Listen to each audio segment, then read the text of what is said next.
তুই তুই আমার পোলার সংসারটার মধ্যে আগুন লাগাইস না। হ্যাঁ, মায়ে ঠিকই কইছে। রোকেয়া, তোমার না ওই যে কি খালাতো ভাই নাকি চাচাতো ভাই আছে, তুমি হেগো বাইতে যায় থাকো।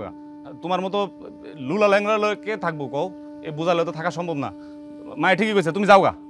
এগুলো আপনারা কি করতেছে? হ্যাঁ, আমি কই যাবো? আমার তো এই দুনিয়াতে কেউ নেই, আপনারা তো জান না আমি এতিম। এই তুমি ছাড়া তো এই দুনিয়াতে আমার কেউ নেই। তুমি এই কথা কেমনে কই? বাড়ি ছাড়া আমি কই যাবো? এরা তো আমার আপন না, আমার আপন তো তুমি আমার সাইরা দিও। আমি আমি আমি আপনাদের কাছে হাত জোর করতেছি, আমি কিছু চাই না, আমার একটু থাকার জায়গা দেন। বান্দি হিসেবে আমার একটু থাকার জায়গা দেন।